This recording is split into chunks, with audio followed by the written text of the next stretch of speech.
everybody, my name is Kaylee Follett and welcome to Lewis Entrepreneurs, a series dedicated to stories about entrepreneurship among our Lewis community. Today I'm joined by Colleen Ahearn, who is our special guest from Ivy Lane, and she is also our Executive Director of Alumni Engagement here at Lewis University. So Colleen, I'd love to hear more about Ivy Lane. I don't think our audience knows much about it. Let's hear about what you are doing. Sure. Yeah. Well, Kaylee, thanks for having me here. I'm so glad that you guys are doing this podcast. And you mentioned that I work at Lewis, and I do. That's my full-time career, and I love what I do. I work with our alumni, and I work in fundraising. And even in that job, I have to be an entrepreneur kind of at heart. And so, the things I've learned in my career job, I've learned to start this little side gig that I'm doing that I hope to continue throughout the years as a hobby that brings in money and potentially in retirement. And so having both is kind of nice. So thanks for the introduction. And Ivy Lane is the name of my floral design company. And really it's not just floral design, it's delivering and spreading joy and inspiring others by delivering flowers. So that's what Ivy Lane is. I love that you said that you can have entrepreneurial spirit even in a job where you're not necessarily your own boss. I could tell that Ivy is a really strong symbol in your life. You kind of mentioned it on your website. Could you describe the inspiration that Ivy brings you? Yeah, so Ivy Lane, the name came from when I grew up, my house as a child had ivy that grew up the bricks of it. And I was a kid that played outside. I was always creating like a new project. I started a summer camp when I was little. I was like in 8th grade. I didn't want to babysit. I wanted to start the babysitters club, so I always kind of was an entrepreneur, but it was outside, on the front porch that I'd be hanging out with my neighborhood friends, and by that ivy that I would get my inspiration. And so when I was kind of thinking of what might be a good name for this business, it was Ivy Lane is what we came up with. That's awesome. And you said something about how it's all about the journey and how you're getting there, just like the ivy grows on the walls. Oh yeah, I did. Yeah, thanks for reading that. It is. It's because, I didn't really know when I started this company where it would lead. And I was like, you don't always have to know where something's going to lead. You have to have a vision and want to do it, and then just take the next right step. And then in the process, you'll figure it out from there. And I did mention that on my website that is similar to ivy. It just kind of goes and grows, and you don't know which direction it might head, but it always is beautiful and just like it is. So. Yeah, and I love that because you never know what's going to come your way. You can have a business plan, but there's always going to be just random things that come up, and you can't really plan with it. Completely. Yeah. Completely. Yes. So when you started Ivy Lane, what made you want to start a floral design company? Okay, so this is what happened. I'm from St. Louis, and sorry, my internet connection is a little spotty. And I was back in town in St. Louis, and there's this flower truck called Rudy's Flower Truck. So shout out to Rudy's Flower Truck. They, I've seen them on the street before, and it's this old school flower truck that you go up, you get a bouquet of flowers, and my sister was there, and I immediately got happy with it. And I love flowers to begin with. And I said to my sister, oh my God, I want a flower truck. I want to do this. She goes, well, why not? And how many times do we walk into a store or we see something, we're like, I could totally do that. I want to do that. And the difference between doing it and not is just doing it or not, right? So, so on the drive home, 5 hours home from St. Louis back to Chicago, I just started putting the pieces together in my head. And I was like, what are the next right steps I need to make in order to make this happen and have it be a passion project? And that's where I started from there. Rudy's Flower Truck was the inspiration. And then I was, thinking about, I really wanted to bring something. I got so happy, and I want to bring joy and inspire others through this business wherever it takes me. Right. That's so good. And So it sounds like your sister helped inspire you to actually get that started. Did anybody help you along the way other than your sister? So on the drive home, I was like, okay, who's my network of people? Because even in my career job, you always have to think about like, I don't know how to do everything, but I might know people who know how to do something. And I have a best friend who just started her own business, and maybe, you guys would talk to her one day, but Neat Method is a professional organizing company. And I just asked her like, okay, where'd you start? How'd you get your LLC? Where'd you get so she kind of helped through that. And then I called this other friend of mine, acquaintance, who had been a florist for 25 years. I am not a florist. So just disclaimer, but I just love flowers. And I called her. I said, can I pick your brain about this crazy idea I have? I said, I saw this flower truck. I want to start, and what is the good, bad, and the ugly? Just tell me it like it is. And she told me the bad and the ugly. Most people will tell you the bad and the ugly. Most people don't tell you the good. They say, well, don't do this, or you can't do this. But she was pretty honest, but also encouraging. And when I got off the phone with her, I was like, okay, there's nothing I learned that I was like, this is going to stop me, So I'm like, what's the next right step? So then I started tapping into my network. I have a friend and he owns his own landscaping business. And he's an entrepreneur himself. So I said, do you have a legal advisor? Do you have this? So it was just kind of figuring out who are the people that I needed to get as a part of my network to make the next right steps. Yeah. So using them as like a learning experience without doing it yet, right? Just learning from their experiences already. So now that you've started it, what would you recommend to somebody else? Like they recommended to you and gave you the good, the bad, the ugly. What would you say to somebody who wanted to start their own business right now? Go for it. Like I'm a big fan of, even in my career job every day, I think that we have to be a yes. I call it being a yes. And that's like when you have an idea or you're really passionate about something, be a like yes and why not, and figure it out along the way. And I think I've had other ideas before, but this one, I just decided I'm going to be a yes and take the next right step. So that would be, I guess, what I would share. As far as the bad and the ugly, people are going to give you their opinion all the time, or be like, oh, what are you doing? Like, what is this? Now you're doing some flower thing or whatever, but you just have to listen to it, take in the information, but you're the CEO of your place, of your company, but of your life too.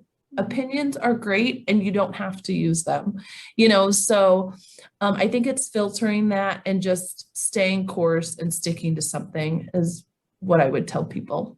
Yeah, it's definitely important, I think, to have discernment when you're listening to quote unquote constructive criticism. It's not always constructive criticism, but other people's opinions, because do they really matter?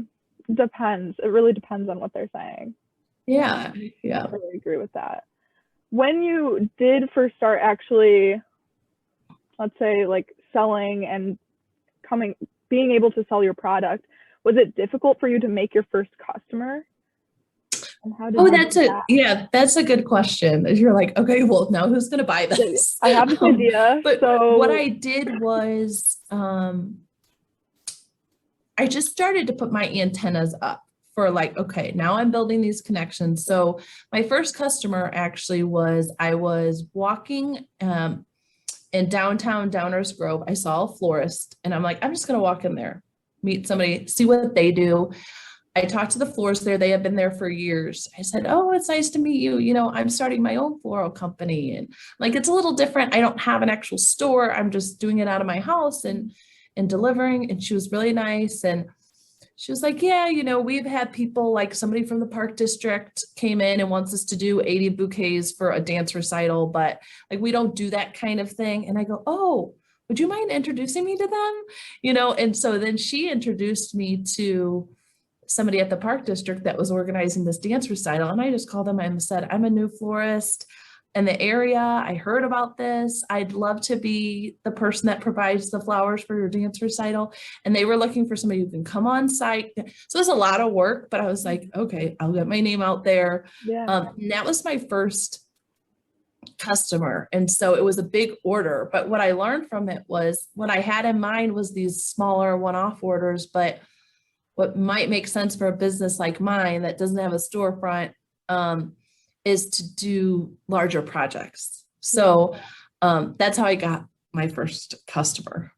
And what advice would you give to somebody else who is also trying to, like, they have this idea, they have their product, but they don't know how they're going to sell it just yet? What would your advice be to them? I mean, my first thing is always like, who else is doing it? Is there somebody else doing it? And where are they going? I mean, and then what market are they not tapped into yet? And part of it too, so it's that. So like I walked into a florist, right? Well, technically those people are my competition, but maybe they do it a little differently or they have a different clientele.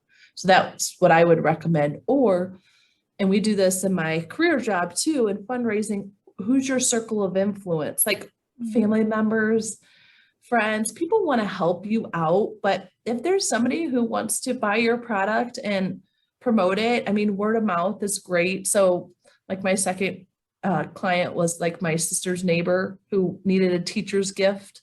So I put together a bouquet and it was in a pitcher. And then I put like on it, like a drink recipe for the summer.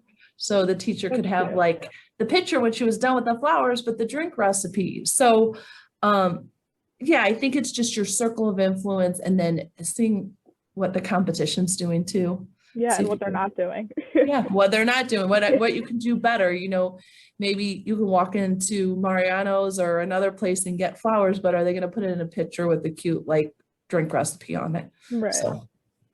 From the beginning of your business to now, have your customer acquisition methods changed or remained the same? I know you said some of it's word of mouth. The other one was just you walking in and finding it.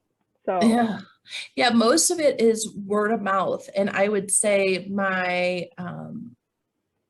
that is the acquisition strategy. I mean, I started a small Instagram page, but mainly that. I also, and it slowed down a little bit because of my day job. But one thing I did was I made bouquets for fun just to teach myself. And then I dropped them off at the local, like downtown areas, like salons, bars and stuff like that, and say, hey, do you guys want a bouquet of flowers? And everybody, there was two ladies walking down the street one day and I was like, handed them bouquets. They're like, what is this for? I'm like, I just want to spread some joy. And if you could follow me on Instagram, that would be great. You know, so that's how I'm trying to acquire customers, is just getting myself out there.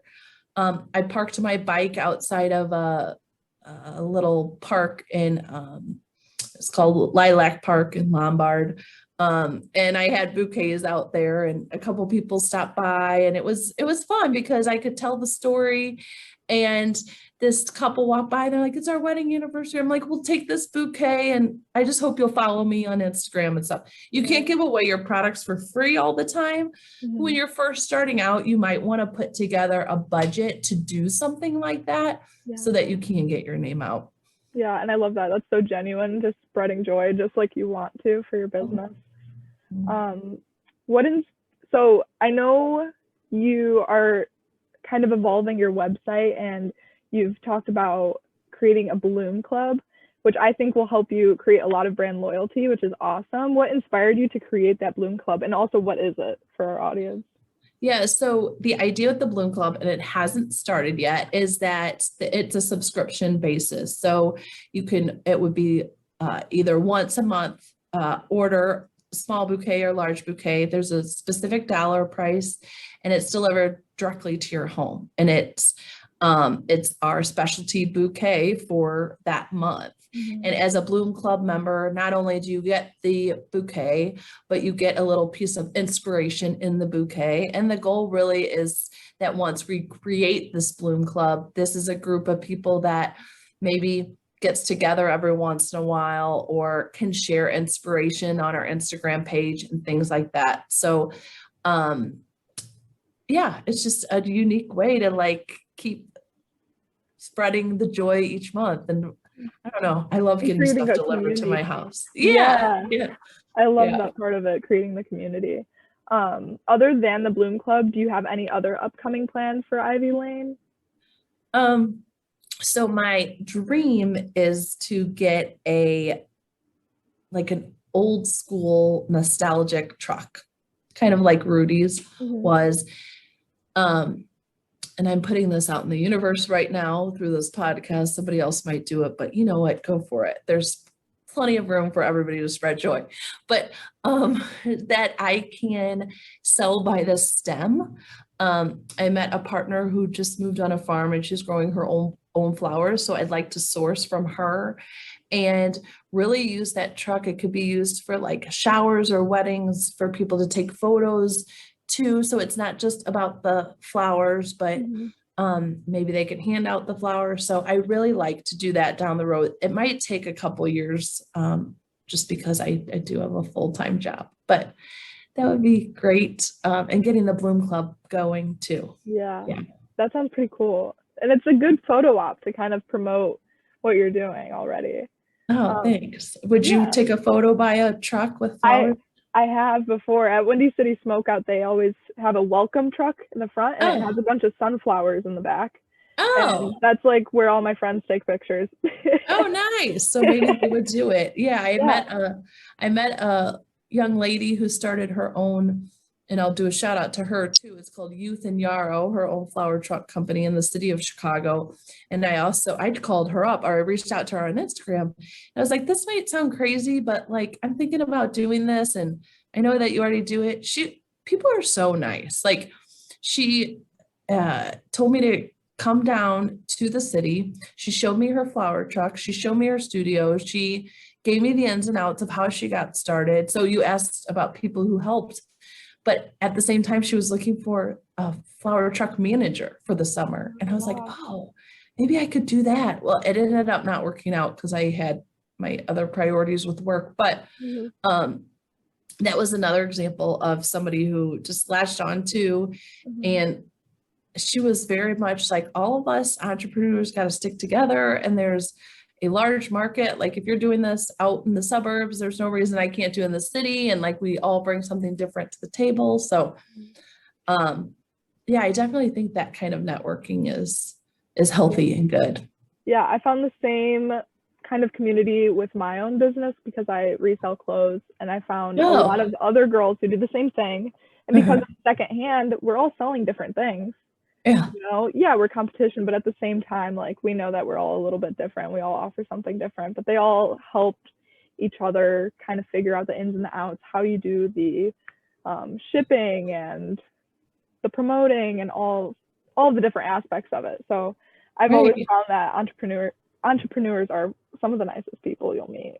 Yeah. And I think the good ones, they're not scared to share. You know, they're like, there's room for all of us. It's the same with, again, I get this from my career job with fundraising. A lot of people say, well, we don't want people to give to that place because then they won't give here. But it's like, no, there's enough to go around. And if we all help each other out, we'll all be better off. So yeah, giving is definitely contagious, I think. Yeah.